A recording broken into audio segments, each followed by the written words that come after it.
So, welcome. Good afternoon. Episode 3. And what we're looking at this week, John? We're going to look at something that I'm sure you've already sort of heard about already today, which is Blue Monday. But not just about Blue Monday, about the winter blues. But we spoke about the winter blues briefly, me and Paul, the other day. And then all of a sudden, unbelievably, one of the things we were going to speak about today was the winter blues. And lo and behold, it's Blue Monday. Blue Monday. So I like to call it Green Monday. That's Yeah. because my daughter has got a mood ring and it goes green, which means content and happy. So that's what I've got to reframe, but we'll speak about reframing later on.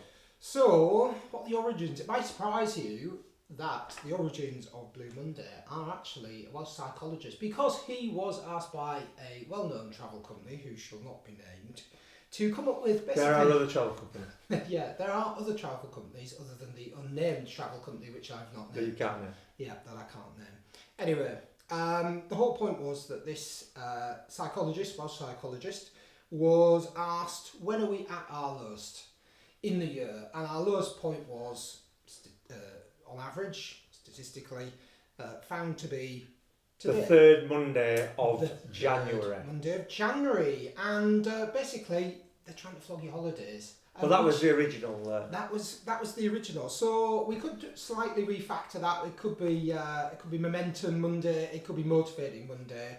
But ultimately, what do you think it's all about, John? Should we give a definition in our mind, most people's minds, of what the reality is? Because there are some practical things that are maybe better in July with the sun shining than perhaps in January. Do you think? Well, I'm sure you'll hear about it, you'll have read about it, or you'll know about it, but there are some factors that obviously I'm sure this Welsh psychologist picked up on. People get paid next Monday. It's been a long time, they've got the salary in December before Christmas, they've spent all the money, and now they're literally living on scraps because they haven't got much money left and they're waiting to get paid. It's dark, it's cold. It's not really getting light. It's meant to be lighter in the morning, but this morning it was like still dark at 8 o'clock. Yeah, well, it's very foggy where we're speaking to you from here, so you can't even tell whether it's light or not. Yeah. Really. And just generally speaking, I think that people struggle because the third Monday of the month, we spoke for 2 weeks now about where they are on their journey in terms of New Year's resolutions. Are they struggling now with that need to have a drink of alcohol? It's like, I need one. So generally speaking, they're not in a good mood. And basically it's Blue Monday for them. And unfortunately, the more you talk about it, the more it manifests. So if you're going to keep going, guess what, it's Blue Monday today, then it will manifest a little bit more. Yeah, powerful words. You talk about this a lot with me over the years. The language you use with yourself, in your mind, with others. And obviously, some might say, I'll use the word cynically, that are people in society who want to maybe sell you something use, and that might be a bit cynical or not. But whether you're shifting holidays and travel or not. But what we're going to do about it? What we're going to do about it, yeah. Well, the thing is, one of the things I woke up this morning and thought is, it's not going to be Blue Monday.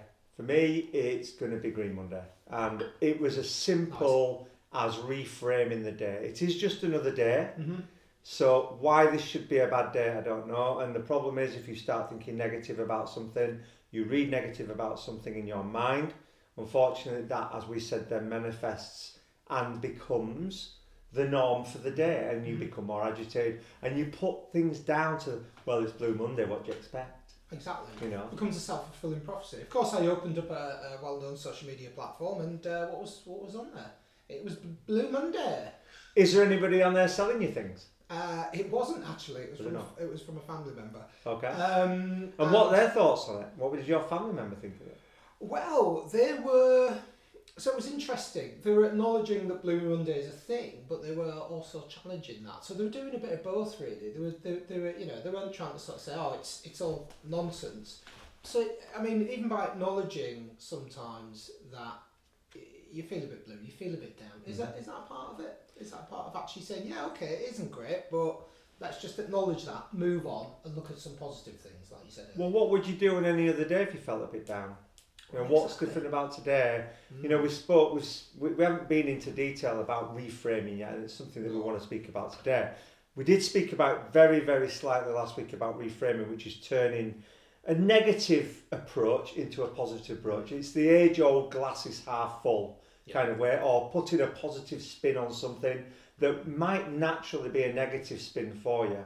So really, we need to look at reframing this kind of day. And we're not just speaking about Blue Monday. We can put Blue Monday to the side now, because Blue Monday is one day. But generally speaking, the whole point of today's discussion is about the winter blues generally. We are through a massive high of Christmas. Yeah. We've come through the other side. The presents now are not even, they're still stacked up upstairs in your son's or daughter's bedroom. They aren't even played with. You know, we're deep into the heart of January. You're painting a bleak picture there. Well, the weather. Consumerism. But generally speaking, how are people feeling? Yes. Are people walking around feeling brilliant about themselves, would you say?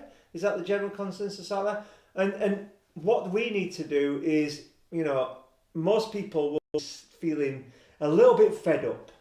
Unless they're going away, they might be going to Spain this week or whatever. But most people are probably a little bit fed up at the moment because of everything that's not going on. Yeah, I mean, I joked last week that, you know, January is not March, February is still not March, if you want to rename it, and then you're into March, which, to be fair, right, you can still have snow, you know, well into, or certainly in the north of England where we're talking to you from, well into that period of time. But aside from that, it does raise one of the practical considerations that you alluded to earlier, which is changing plans because of weather, because of illness in particular. For those of us busy parents, you know, stressed out dads and super mums, trying to make plans with young children or any children, and then having the added complexity and the need for flexibility that kind of throws up at you. I mean, that is quite tough, isn't it, I think, for many? Yeah, I mean, I had an example last week. I've got a son who loves is a young lad who just wants to go out and play, wants to be occupied. And unfortunately, last weekend we woke up on Sunday morning. It had snowed. We looked out. There wasn't enough snow to sledge. There wasn't enough snow to snowball. Well, that's why it's unfortunate. Yeah, just to qualify you're in the middle. It wasn't proper snow. No, it was wet snow. Yeah. Where all of a sudden my son was like, "Well, is my football game on? You know, he plays for a football team." No, it's not. Well, what can we do? Well, we can't kick a ball about because it's too slippery on the road. So that got shelved, and it just became a difficult one to understand what to do, because all those plans that you make as parents, or even not even as parents, you know, it gets shelved. Look how many times we have to look at when the weather comes upon us in winter, where we've got, you know, a full working day. I get stressed as self-employed. If it snows, my day's ruined. I can lose a lot of money that day, and it gets me sort of down, moody, stressed. I haven't worked. You know, I'm trying to juggle all these things as well. I mean, it is difficult. I think we, a lot of us, and probably people watching, stick to the universal principle that if you walk children far enough and long enough, but in a sort of slush situation, and just in general, you know, really just trying to sort of get out and just kind of walk out of these situations. That seems to be a common theme, and I'll say guilty of doing it. We all like a walk outside, but sometimes it's really hard to maintain a sense of purpose with your day. Well, what about when you've done the walk? Well, exactly. Well, what then? What's the next walk? What then? I mean, but walk back. Then we carry on walking. Yeah, well, but seriously, there's a serious point there. Yeah, I mean, but what your conversation in terms of, I mean, I listened to something the other day, which we laughed about earlier, which is there was a woman on there saying, my birthday's in January, and my daughter's birthday's in January. And unfortunately, every single year she has a birthday party organised and nobody can come. Oh, that's really tough. Because they've either had enough. It's like January, do we have to go? Or the weather stops them. Yeah. You know, and you have 3 people turning up out of 15. And that's because of, you know, factors that we cannot control, which is fine. There are factors we can't control. But what can we control then? So when it comes to the winter blues, if we can't control the weather and we can't control the cancellation of things, we have to then start to look about what we can control, because that's what we speak about quite regularly. And we can control our emotions. We can control how we are going to approach that day or that week or that month differently than what we would normally. I mean, I'm going to sound flippant here. I'm not suggesting that people who have birthdays in January or February are more resilient because they're used to disappointment. I wouldn't possibly say No. that would be heartbreaking. But again, jokes aside, the resilience thing, it is resilience, isn't it? Because you've got to compromise, you've got to change things on the fly, and you've got to be a little bit creative sometimes with what you do and how you do it. Well, let's talk about our generation, okay? I'm sure, I don't know about you, but I remember going in the middle of summer, sat in a static caravan, it's raining, there's nothing to do, there's nothing open, and what did we do? We just had to just be bored and play some cards or whatever else. We didn't have PlayStations, we didn't have Switches, and I don't want to go on about the olden days and people are like, yeah, well, okay. But what that built was the fact that it was resilience. It was. I suppose with your point there, nobody's saying that we weren't bored. It wasn't better because boredom didn't exist, which is a ridiculous statement, and so it should be. What we're saying is actually, there's a couple of sayings there. I like to say that I pinched off a film, only boring people get bored. But as well as that, sometimes it does you good to be a bit bored. Isn't that what we're saying? Yeah, I think so. I think the creativity comes from the boredom, because if you're bored, then surely something in there says, I'm bored, I've nothing to do, what can I do to stimulate myself? And I know it's difficult and I know it's not easy, but why don't we just turn our attention back, not that far ago, back to COVID, when nothing was open. We spent a lot more time together as a family and there wasn't much to do, there wasn't anything available. And we somehow find out, I just remember a lot of families saying that I'm tearing my hair out, they've been here with me all day, we've not got anything done, and blah, blah, blah. Eventually it became a bit of the norm that we dealt with it. We dealt with it and we tried our best to deal with it. Yeah, and maybe it was because we'd lost our mental model, going back to your previous point, of what doing nothing's really about. And I was reading an article by Lauren Clark, I think the lady's name is, in my partner's magazine, and she talks about sobriety, burnout, and this I think keys into what we talked about the last couple of weeks, and getting the balance and maybe just really pushing ourselves, whether we have children or not, really pushing ourselves to go on that hike, to be really healthy, even with adverse weather conditions, even when it's a really grim day, to put our best face on. And sometimes, if you're in your pyjamas at 11 o'clock, no one's had an argument and one of the children's cleaned their teeth, it's probably a win. It can be. I mean, are we referring to adults and children being bored here and both parties dealing with it? Absolutely, yeah. And also I think the just to be explicit, the point that we talked about the last few weeks, which was around New Year's resolutions and around kind of completely going cold turkey, obviously for adults, not the kids there, the point. And how actually, if you're doing that as well and trying to look after two kids and you're snowed in, it's probably going to be really tough. Yeah, and it's more about, if you are in those situations like we spoke about, reframing, and we speak a lot. I mean, you'll notice that one of the biggest areas that we've both dealt with in the last couple of years, at the very least, is constantly reframing our thoughts, because with the negativity can kick in for all sorts of reasons. It doesn't necessarily have to be about the winter blues. You can wake up. I've spent the last couple of hours just feeling ever so slightly agitated, and I know why it was. I don't want to go into it, but something triggered it. It wasn't anything major, but it was enough to trigger this slight annoyance that came in. And I'm driving along thinking, why am I being annoyed? I started to question it and reframe, saying, well, let's not be annoyed about this. This has happened, but I've got the rest of the day to continue. And it's about that. We go back to the inner dialogue. We go back to reframing. We go back to planning. We think to ourselves, like I did last weekend when Finley, my son couldn't go out in the snow. Right, what we're going to do for today then, which doesn't involve throwing a load of money at this whole situation and trying to keep everybody entertained. What can we do to try and make it a day where we all enjoy it, spend time together, but at the same time just make it a really steady day, because what we're speaking about is we want to chill out. We want to get our children and ourselves to understand how. Exactly, and it's really hard. We're not set up as a society to do Not that now, very no, well. And COVID took away that you couldn't throw money out. No, you couldn't go anywhere. So as many of us will recall. So just going back to reframing, it sounds like you're talking about there. We've got different levels of reframing. What we're doing here is we're reframing the whole Blue Monday thing. Yeah, we're trying to. Which is, that's a big thing. Reframe the day to day. Reframe the day. This can then lead to, well, if you can reframe today, then you're going to have other days that you might need to reframe. Absolutely. And it might not just be in winter. It might be in summer.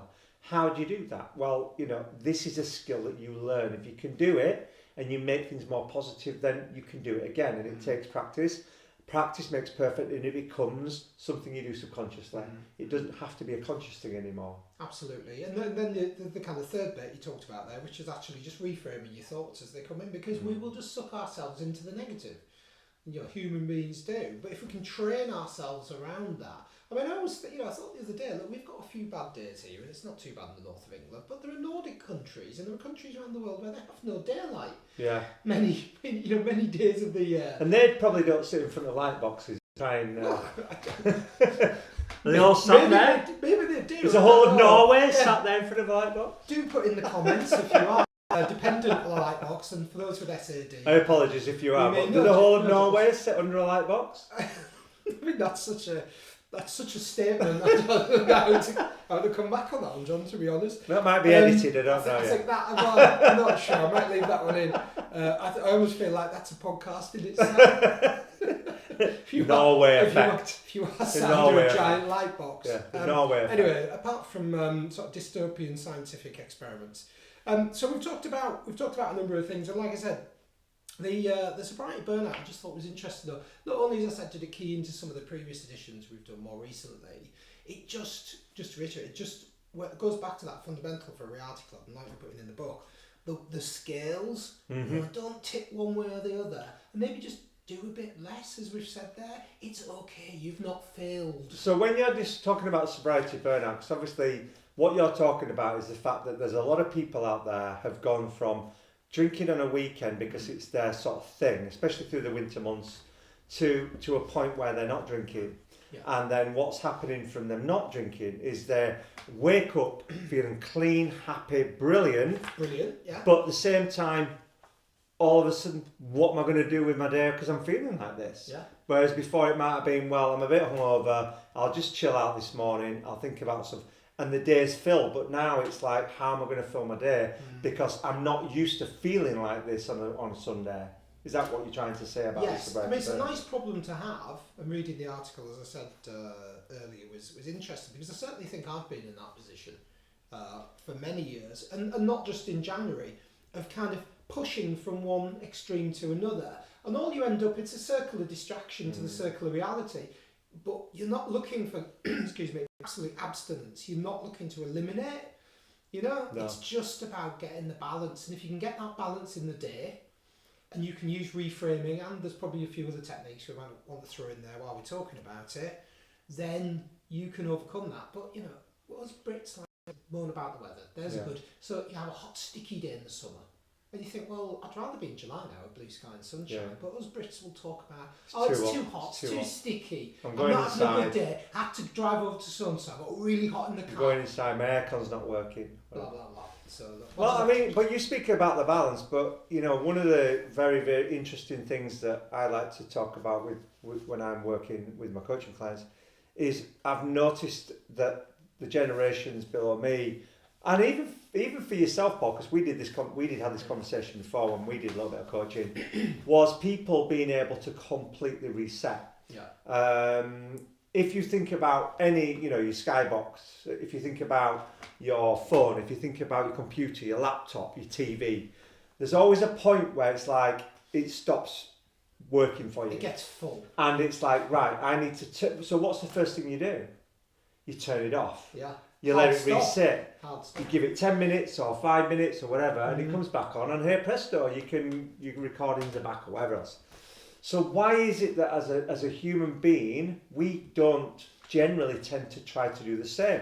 And one of the things that I remember asking you to do once was, because we generally have our brains are full of things as to what we should be doing or what we shouldn't be doing or what we need to stop doing, is to be able to just completely reset that brain of ours, because it's electrical, just like everything else.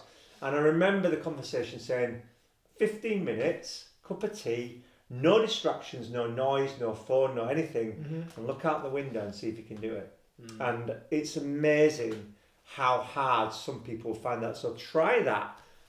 Have a go at it. Get a cup of tea or coffee.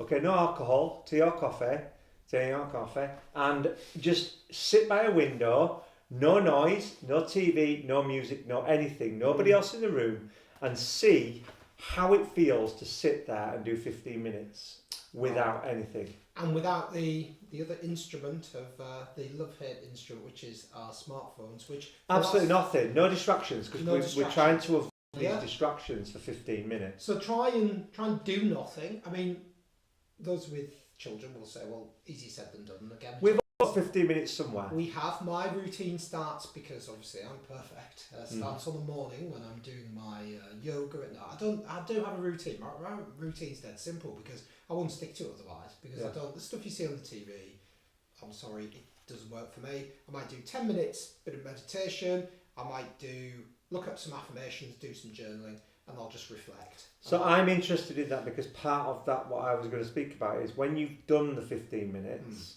and try it, seriously try this. When you've done the 15 minutes, what I want you to do, or what I tend to get people to do, is just write down what they thought about, how it felt.